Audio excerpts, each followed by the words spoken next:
Nag-chill to ako siya. Hindi nakasaksak yung Hello. yung HDMI. No, full course. Yung course pa, yung USB niyan. Ha?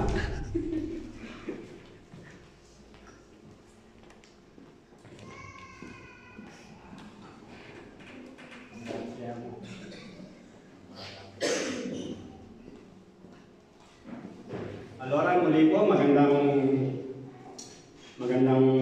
hapon, umaga sa ating lahat. Bali ngayon nga, sineselebrate natin yung Mother's Day. Kumbaga, ang ating pag-aaralan ngayon, kumbaga may kinalaman sa Mother's Day.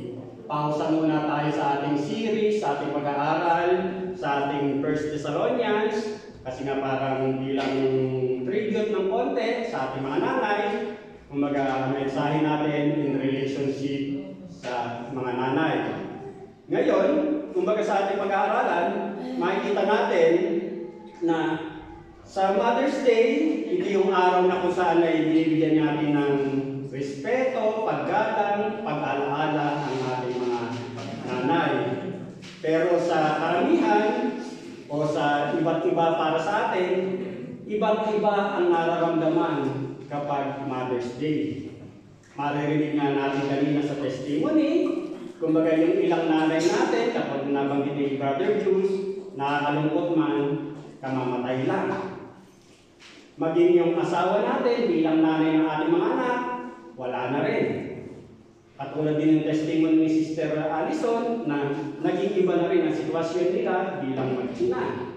Kumbaga maraming sitwasyon, iba't iba, pero salamat kasi iba't iba man ang sakripisyo ng nanay, kumbaga isang pag-alala na naririyan sila bilang pasasalamat na yung sakripisyong ginawa nila sa bawat isa sa atin bilang mga anak. Lahat naman tayo, kumbaga, may mga naging ina, may naging nanay, ika nga. At dito sa ating pag-aaralan, kumbaga, makikita nga natin na bilang pag-alala sa ating mga nanay, meron tayong panunoorin na bahagi ng ating pag-tribute sa ating mga nanay ng Iglesia ng LJPF Palermo. Panoorin natin.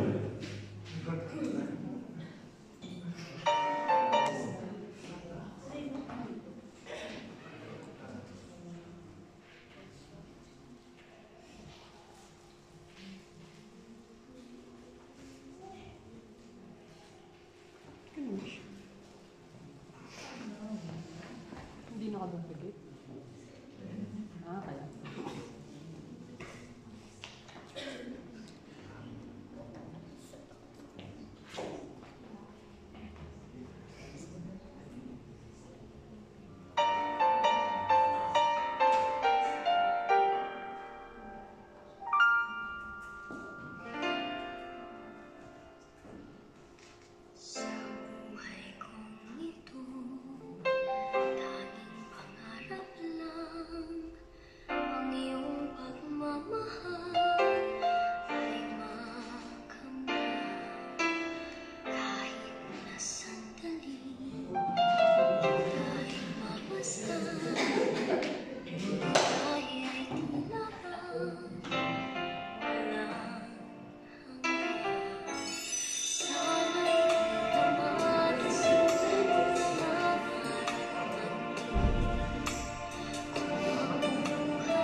Happy Mother's Day muli. Maraming salamat din kay Sister Seiya na sa ginamit niya. Sabi ko, gumawa ka ng slides bilang pag-reveal natin sa ating mga mahal na ina para ngayong ngayong Sunday. Alora, ngayon naman sa mga tatay, sabi nga ni Brother Jules kanina, kumbaga kung hindi pa kayo nakakapag-regalo, may suggestion ako. Kasi hindi pa kayo nag-regalo. Ang sabi niya rito, kumbaga suggestion niya rito, kung huwag kang magre-regalo mga tatay ng mga appliances na para bang magre-regalo ka ng vacuum cleaner, ng electric stove, ng air fryer, kasi para bang isipin niya, ma-misinterpret, lalo mo siya paglilinisin pagluluto. At huwag mo re-regaluhan ng nakalahas, kasi baka ma-short ka sa budget, sabihin mo, pinaregalo ko kasi sa'yo, magkawin pa kayo. Umaga, iwasan mo rin magregalo ng t-shirt o ng blouse, kasi baka hindi maibigay yung sukat, baka sabihin masyadong malaki, bakit kayo ginagawa kalaki? O baka sabihin naman, matagal na ako yung nagsusuot, matagal na ako yung hindi nagsusuot ang ganyang size kasi masyado na maliit. Kumbaga sabihin mo na lang na mas maganda siguro pagkain na lang.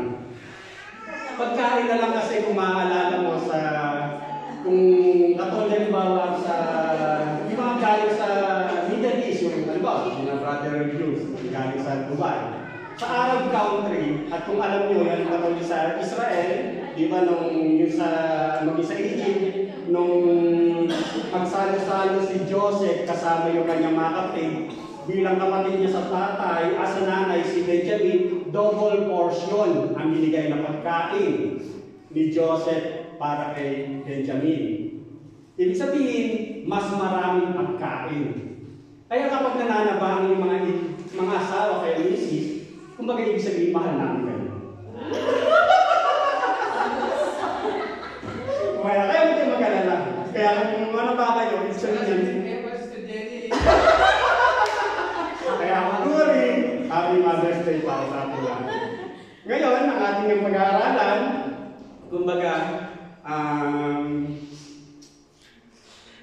ang sabi dyan, kumbaga, train up a child in the way he should go, and when he is old, he will not depart from it. Sa Proverbs 12:6. Kumbaga pinapaalala na bilang nanay o bilang tatay, bahagi sa atin bilang isang magulang na i-train natin o turuan natin ang ating mga anak. Turuan natin ang ating mga anak sa tamang daan upang sa gayon kapag naibila natin sila sa tamang daan, hindi sila basta-basta maliligaw sa kanilang patutunguhan. At dito, makita rin natin na ipinapaunawa sa atin na ibig sabihin, meron tayong tungkulin. Meron tungkulin ang mga nanay. Bilang nanay, meron kang tungkulin. Kung bakit ka pinagkalooban ng anak.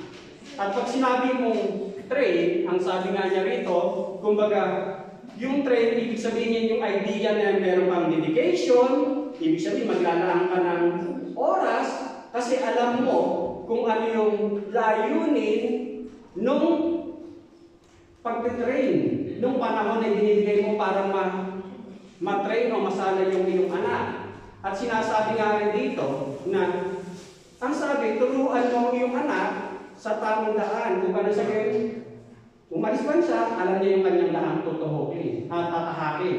Kaya sinasabi sa Matthew 7:13-14, ang sabi natin Panginoon sa Kristo, enter through the narrow gate, for wide is the gate and broad is the road that leads to destruction, and many enter through it. Kasi nga, masyadong malapad, malawak ang daan na kung saan ay maaaring mapahama ang ating mga anak. At sinasabi rin na but small is the gate and narrow the road that leads to life, and only a few find it. Kaya bilang isang magulang, bilang isang ina, alam natin na dapat natin o pinapaalala sa oras nito na turuan natin, sanayin natin bilang mga nanay, sanayin ninyo ang inyong mga anak sa tamang daan. At itong sinasabi na itong tamang daan ito ay makitid lamang. Para sa gayon, pag nasanay sila, alam nila yung kanilang daraanan at hindi sila basta-basta maililigaw. Kasi sinasabi rin sa Proverbs 22:15, foolishness is bound up in the heart of a child, but the rod of discipline drives it far from him. Kasi nga, malinaw na sinasabi na ang mga bata, likas sa kanila ang pagiging pilyo. Kung likas sa mga bata ang pagiging moneli. Kaya huwag ka nang magtaka kung mga pasaway ang mga bata. Kasi ang sabi, foolishness likas sa mga bata yan.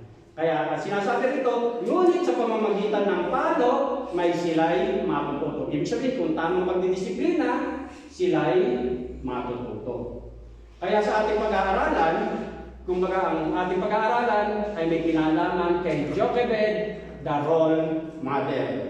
Mamaya na natin babasahin yung ating text at bago tayo magpatuloy, manalangin po muna tayo.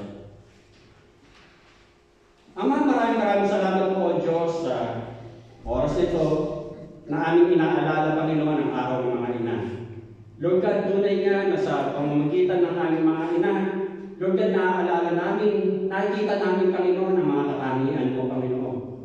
Lord God, tunay nga na mabagin ka, pag-ibig ka, Panginoon. Tunay nga, O Diyos, na makatarungan ka, Panginoon. At ang ilang mga katangian ito, O Diyos, ay nakikita nga po namin sa aming mga nanay, Panginoon.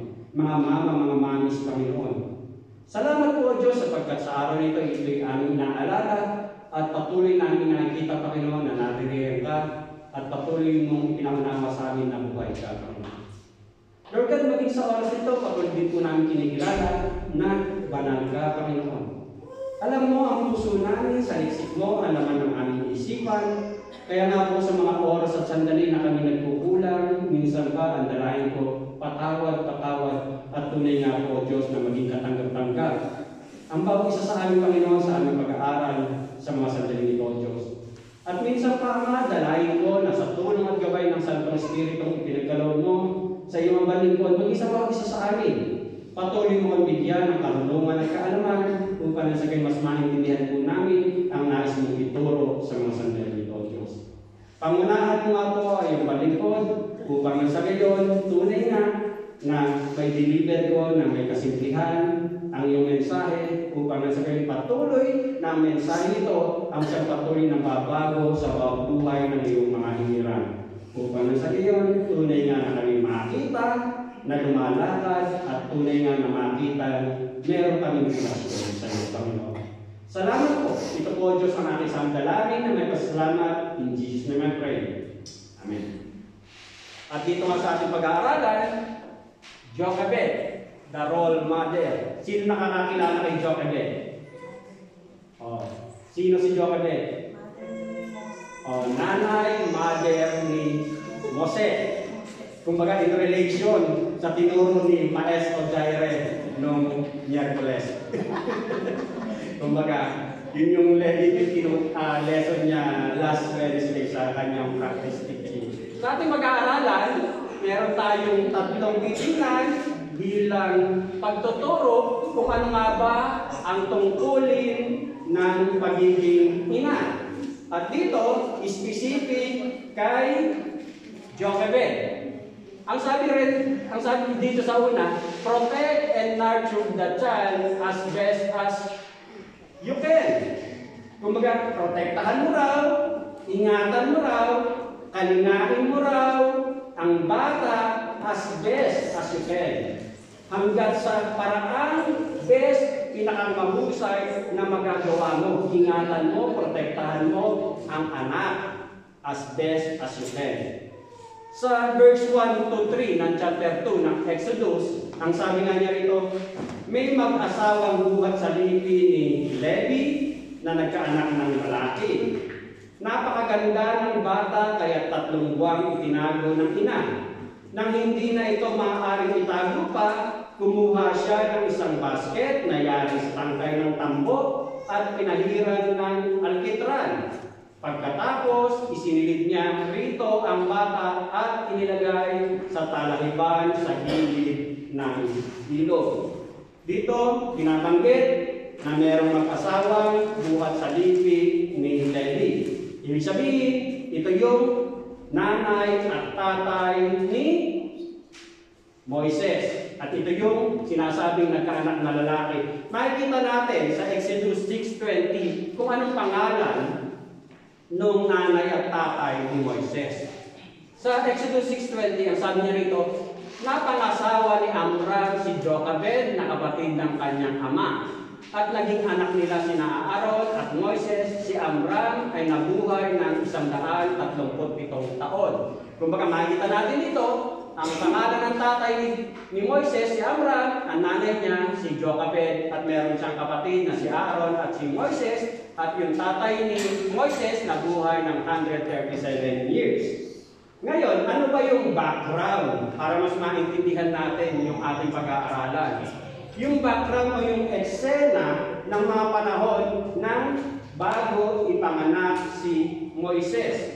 Basahin natin, ang sabi niya rito sa Exodus chapter 1, verse 1 to 22, ito ang mga anak ni Jacob na kasama niyang pumunta sa Ehipto, pati ng kanilang sambahayan, sina Ruben, Simeon, Levi, Juda, Isakar, Zabulon, Benjamin, Dan, Nephtali, Gad, at Aser. Sila'y 70 lahat. Si Jose ay malaon ng nasa Ehipto at namatay si Jose, ang kanyang mga kapatid at ang kanilang salinahi. Ngunit mabilis ang pagdami ng mga Israelita, kaya't sila'y naging makapangyarihan at nalaganapan nila ang buong lupain. Ibig sabihin, ito yung sino yung mga lumipat. Naggaling doon sa Kanaan, nagpunta sila sa Ehipto kasi naroon si Joseph na anak ni Abraham at doon sila namuhay kasi naroon yung medyo maalwang buhay kasi nagkaroon ng matinding tagputong sa Kanaan. Sa verse 8, ang sabi niya rito, kumbaga namatay na si Joseph ng mga panahon nito. Sa verse 8, lumipas ang panahon at ang Ehipto'y nagkaroon ng ibang hari na walang anumang alam tungkol kay Jose. Kasi nga namatay na si Jose, namatay na rin yung mga nakakakilala kay Jose, ito na yung nangyari. Sinabi niya sa kanyang mga kababayan, nanganganib tayo sa mga Israelita, sila'y patuloy na dumarami at lumalakas pagkay sa atin. Kailangan gumawa tayo ng paraan para mapigil ang kanilang pagdami. Baka tayo salakayin ng ating mga kaaway at umanib pa sila sa mga ito at pagkatapos ay umalis sa ating lupain. Kaya naglagay sila ng mababagsik na tagapangasiwa upang pahirapan ang mga Israelita. Ipinagawa ng Paraon sa mga ito ang mga lungsod ng Pitong at Ramses, lungsod na natinggalan ng mga pagkain at kagamitan, ngunit habang sinisigil, lalo namang dumarami at lumalaganap ang mga Israelita, kaya sila'y kinakutan at kinatakutan ng mga Ehipsyo.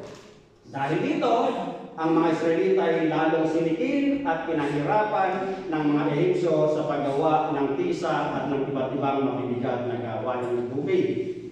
Kung baga, makikita naman natin dito, dahil nga dumarami ng paparami ang mga Israelita at namatay na yung Paraon na nakakakilala kay Jose at walang alam sa history ng ni Jose at ng ibang mga naunang hari ng Ehipto, kumbaga yung mga dumadaming Israelita ginawa nilang alipin. Ibig sabihin, ang sitwasyon ng mga panahon ito, kumbaga talagang nasa matinding kahirapan ang mga Israelita. Sa verse 15, ang sabi niya rito, isang araw pinatawag ng Paraon sina Sipra at Pua, ang mga hilot na nagpapaanak sa mga Hebrea at pinagubilinan ng ganito. Sa pagpapaanak ninyo sa mga Hebrea, kung lalaki ang bata, patayin ninyo. Kung baka ito yung naging desisyon ng Paraon, na yung mga midwives na tagapagpaanak, itong mga Israelitang ito masyadong mabilis manganak, padami ng padami, pag lalaki ang baby, patayin ninyo. Ang sabi ng Paraon sa mga midwives.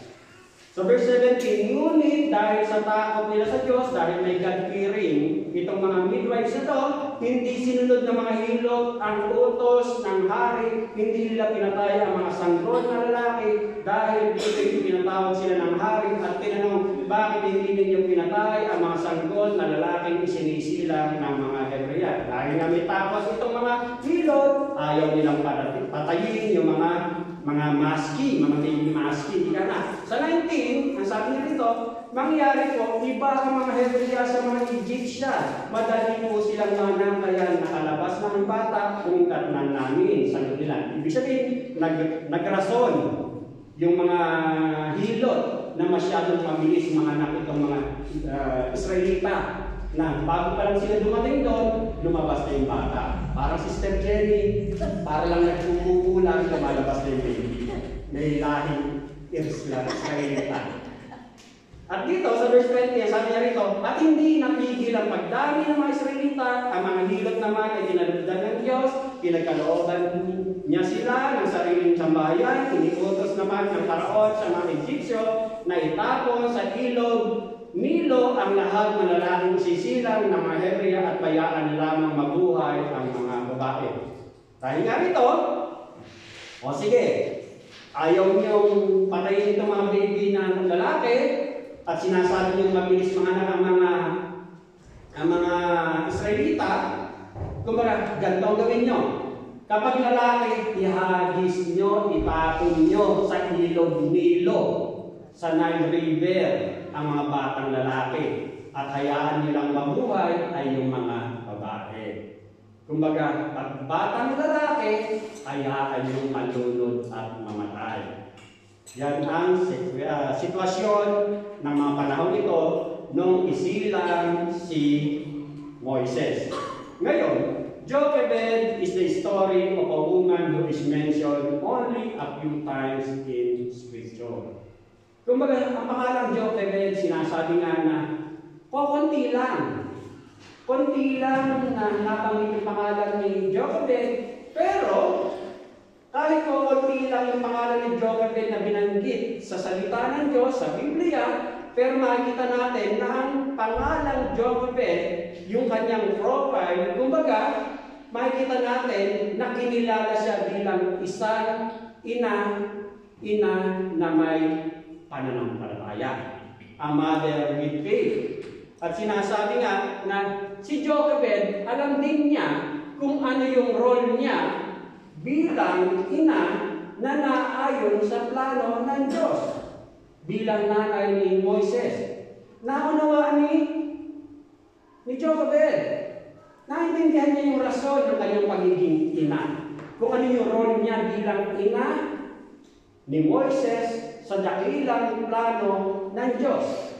At dito, makita nga natin na kumbaga ginamit si Jochebed para protektahan si Moises at sa pagpapalaki nito, hindi lang basta na protektahan si Moises, kundi magagamit si Moises sa pagdideliver sa bansang Israel. At dito, makikita nga natin na kahit saglit lang o maikling pagkakakilala lang ang nasulat sa scriptures o sa banal na kasulatan, pero kinilala si Jochebed sa Hall of Fame of Faith. Kumbaga sa Book of Faith o sa Hebrew, na kung saan kinilala yung mga lumakad sa buhay pananampalataya, isa si Jochebed sa binanggit doon. Ang sabi nga sa Hebrew 11:23, by faith, Moses' parents, ibig sabihin, yung magulang ni Moises, at kasama siyempre yung nanay. By faith, Moses' parents hid him for 3 months after his birth because they saw that he was a beautiful child and they were unafraid of the king's edict. Dahil sa pananampalataya ng magulang ni Moises, dahil sa pananampalataya ng nanay ni Moises, handa silang suwayin ang utos ng Paraon at itinago nila si baby Moises ng 3 months. Ibig sabihin, kasi anong utos? Dapat itapon sa ilog hanggang malunod at mamatay. Yun ang utos, pero sa pananampalataya ng magulang ni Moises, sa pananampalataya ni Jochebed, hindi nila hinayaan na mamatay ang baby Moises. Sa Exodus 2, chapter 2, ang sabi nga niya rito, na nagkaanak ng lalaki. At ang pinakita rito, sinabi, napakaganda ng bata kaya 3 buwang itinago ng ina. Kumbaga, ang cute-cute ni Moises. Ang cute-cute. At ang sabi rito, napakaganda ng bata kaya 3 buwang itinago ng ina. Kaya 3 buwang itinago ng ina. Alam naman natin lahat ng magulang. Sinasabi sa kanilang mga anak, ang ganda-ganda, ang cute. Hindi mo naman sasabihin, ang pangit-pangit ng anak ko. Lahat tayo mga magulang, mga nanay, ay kapag may narinig ang pangit-pangit ng anak mo, baka mapaaway ka. Pero dito sinasabi na, napakaganda ng bata. Pero, kung iintindihin natin, na hindi lang basta literal na cute o maganda o pogi si baby Moises, meron pang mas malalim na ibig kahulugan yung napakaganda na sinasabi dyan. Kasi, kung titingnan natin yung pagkakasulat ni Apostol Pablo sa Acts 7 verse 20, ang sabi niya rito, at that time, Moses was born. Nang mga panahon raw yun, nung isinilang si Moses, and he was no ordinary child. Yun ang pagpapakilala. Na hindi basta-basta itong batang to. And he was no ordinary child. For 3 months, he was cared for in his father's house. Kumbaga, nung makita pa lang yung baby Moises, alam na ng magulang, alam na ni Jochebed na may ibang plano ng Diyos para sa kanyang anak. Katulad halimbawa ni John the Baptist, di ba nung isinilang siya, kumbaga hindi makapagsalita yung kanyang tatay. Tapos, nung makapagsalita, nagtaka yung mga chismosa sa paligid. Sabi niya rito, ay, ano kayo mangyayari sa batang ito? Kumbaga talagang may ibang plano mangyayari sa batang ito. Kumbaga parang gano'n. Alam ni Jochebed, umaring naiintindihan niya, umaring nangusap na sa kanyang Panginoon, na itong batang ito, iba ang gagawing ganap, role, sa bansang Israel. Kaya ang sabi nga ni Lucas, he was no ordinary child. Hindi siya pangkaraniwang bata. At dito, makita nga natin na dahil dito, ginawa ni Moises, itinago niya si baby Moises ng 3 months. At alam naman natin na hindi madaling magtago ng bata.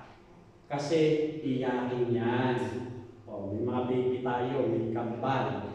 Kaya ngayon lang nakaka-attend yung ating mga kapatid kasi mahirap yung mga early stages. Napakadelikado. Tsaka yung mga kapit-kwarto mo, alam na marinig na iyak na bata. Alam na may bata ako sa bahay na yun. At noong mga panahon na yun, yung mga gwardiya ng paraon, siyempre atento yan na kapag may umiyak doon, nasan yung batang noon? Kumbaga, kaya hindi naging madali ang pagtatago ni Jochebed sa kanyang batang anak na si Moises na 3 months niyang itinago. At dito nga makita natin na pagdating ng panahon, kumbaga may plano, nakaisip ng plano si Jochebed. Nakaisip na ng plano kung paano pa niya lalong may liligtas ang kanyang anak na si baby Moises. Kung paano niya may pagpapatuloy na alagaan, protektahan ang kanyang anak. At dito, bilang mga nanay at maging sa mga tatay, paniguradong na-obserbahan nyo na ang mga nanay talaga ay meron talagang special passion kung paano nila ingatan, alagaan ang kanilang mga anak. Kaya nga lagi sinasabi, mga tatay, wala nang pakialam yun. Kaya mag-emote pa yan. Hindi naman mga babae, sobrang emote. Kaya, kumbaga, ganun talaga. Na ang nanay talaga, iba talaga mag-alaga sa kanilang mga anak. At dito, makita rin natin na sinasabi nga, parents will protect their child's right to be wrong and get them out of any and all trouble. Kaya ang nanay o ang mga magulang, lahat ng pagpoprotekta, lahat ng pag-iingat, lahat ng pagkakalinga ay gagawin niya para hindi mapawalay, mapunta sa mali, o masaktan ang kanyang anak.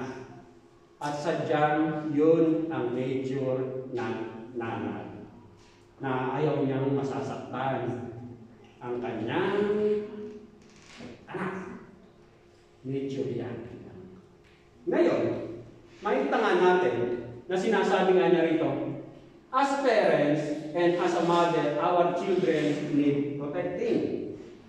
Bilang mga magulang, bilang mga nanay, ang ating mga anak kailangan natin ingatan, protektahan. At dito, sinasabi nga niya rito, but we protect them by teaching them God's commandments. That is the will and way of God as outlined in the Bible. Yon ang isang nais o nararapat nating ituro. Oo, kailangan natin protektahan ang ating mga anak.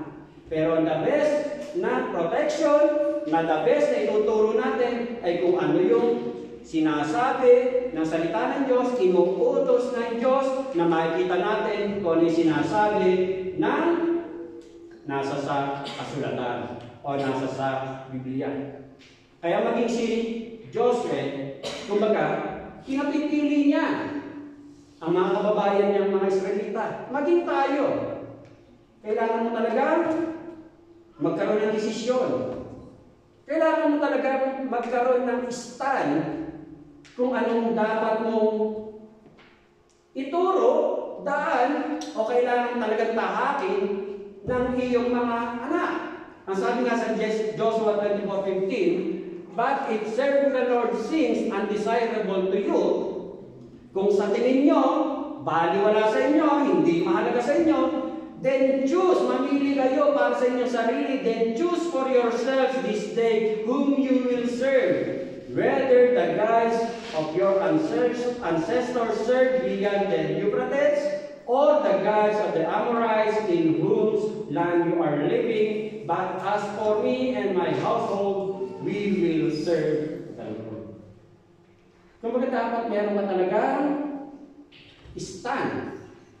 Meron kang dapat na ito ang talagang purpose ko para sa aking pamilya, para sa aking mga anak, na ang kanilang lalakaran, ang kanilang tatahakin ay kung ano yung daang itinuturo ng Diyos. Hindi ko ano yung mga nakapaligid sa kung ano man. Ganon. Ang sabi ni Joshua, mamili kayo. Kung ayaw nyo mamili, kung gusto nyo sundin, kung ano ng Diyos-Diyos, o kung ano yung mga gusto nyo paniwalaan, bahala kayo. Pero para sa akin at sa aking pamilya, ang pipiliin namin, maglilingkod kami, ang aking sambahayanan sa Diyos. Kumbaga, yun ang the best na magagawa mo, may papamana mo sa iyong mga anak. Kasi nga sabi kanina, napakalawak ng daan sa kapahamakan, pero makitig lang ang daan sa kaligtasan. At kukunti ang nakasusuko.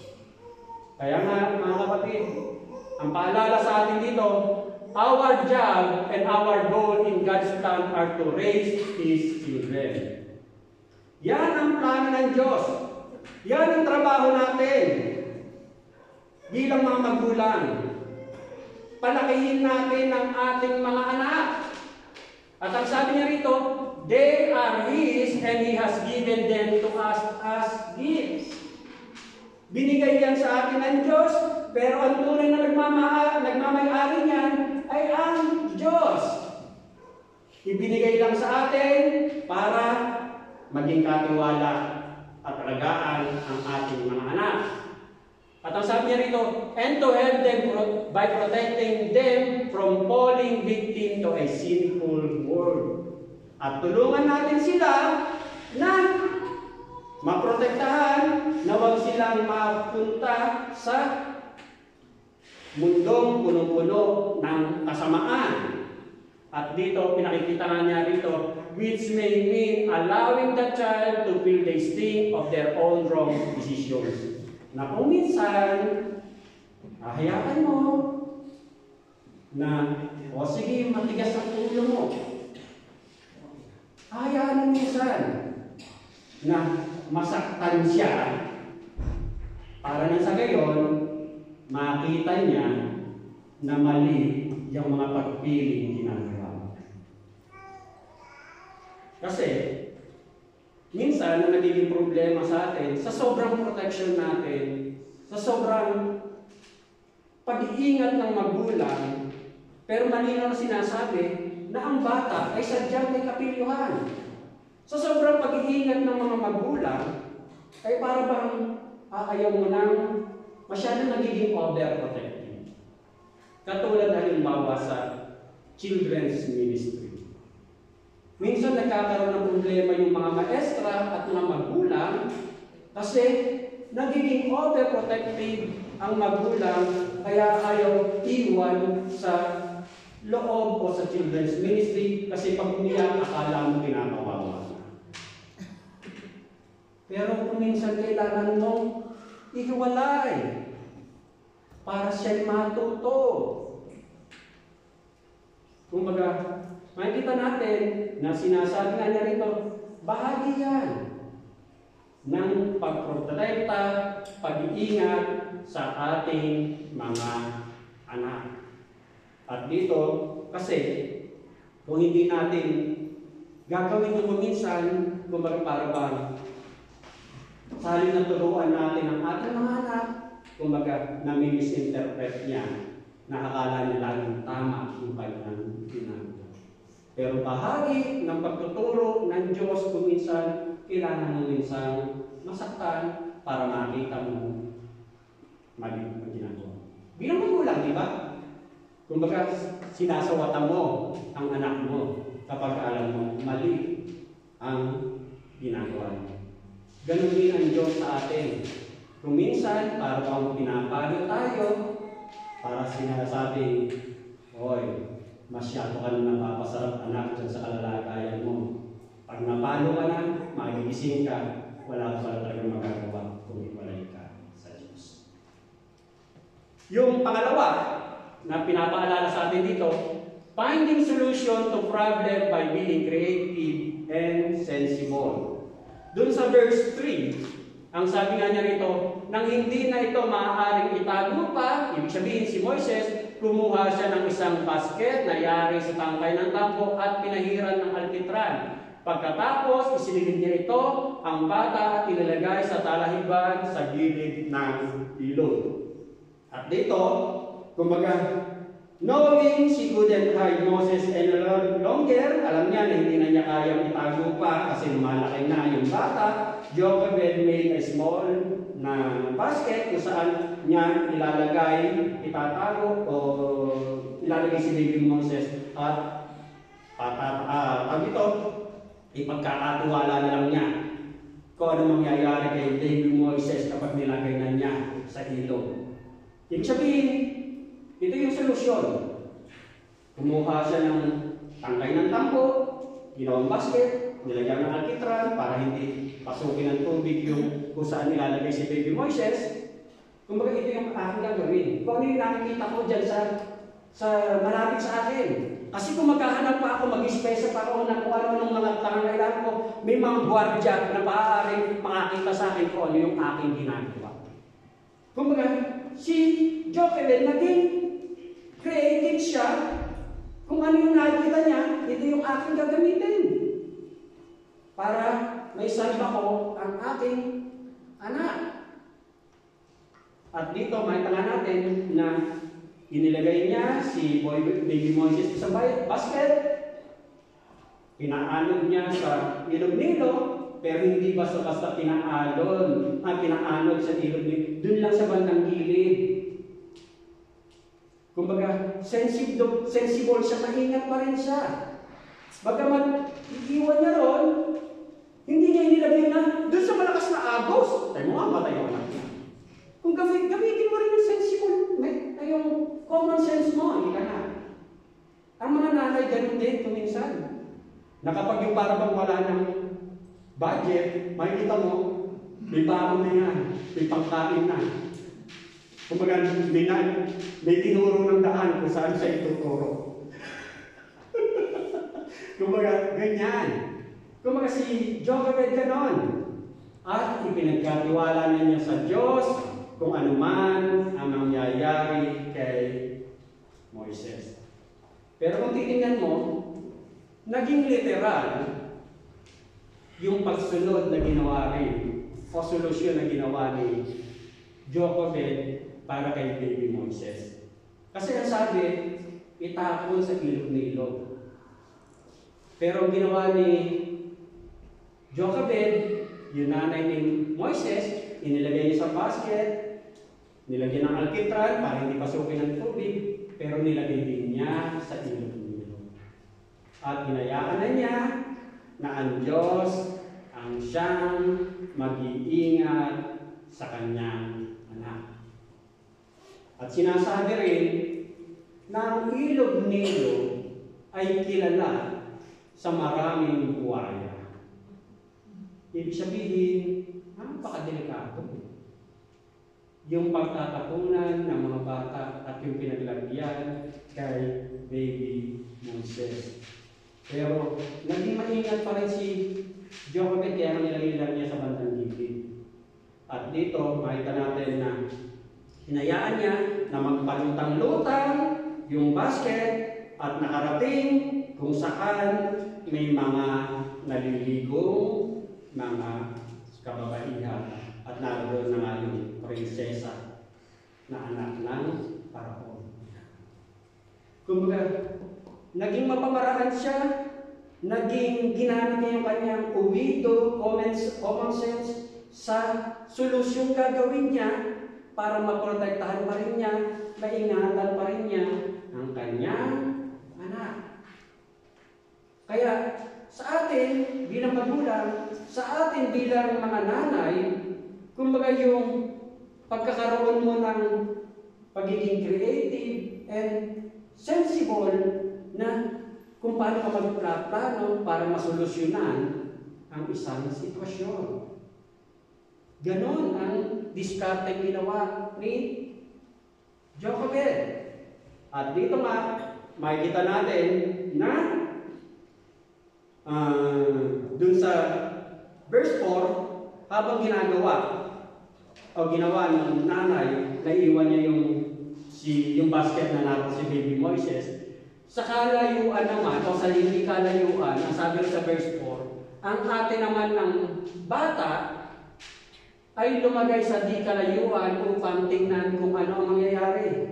Ibig sabihin, inoobserbahan kung anong sitwasyon mangyayari rin sa batang naroon sa loob ng basket.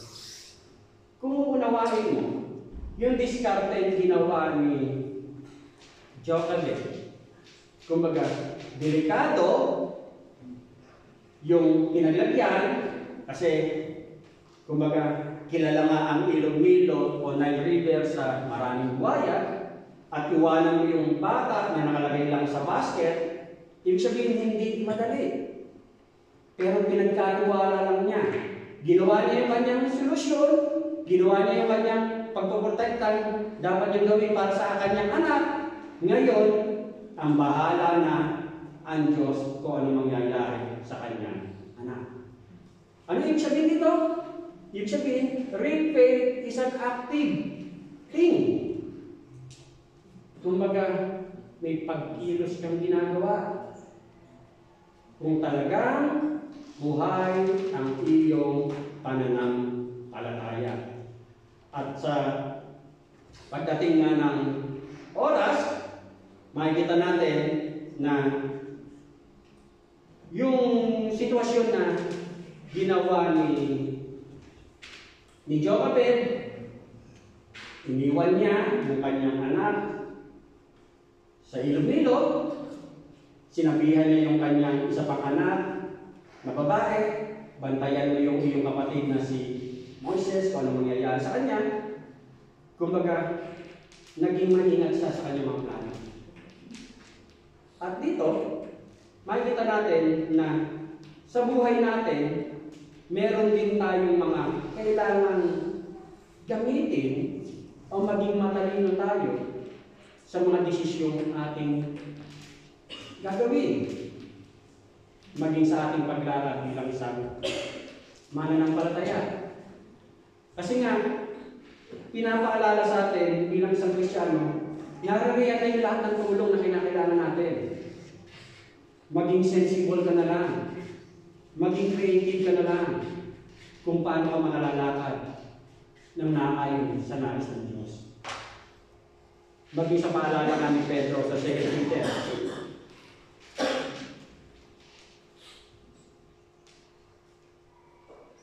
Wala ang 2 Peter. Doon sa chapter 2, ng verse 5 and 6, ang sabi nga niya rito, maliligo noon sa ilog ang anak na babae ng Paraon, natanaw niya ang basket, kaya ito'y ipinakuha sa kanyang katulong na naglalakad-lakad naman sa tabing ilog. Nang mayabot sa kanyang basket, inalis niya ang takip nito at nakita ang bata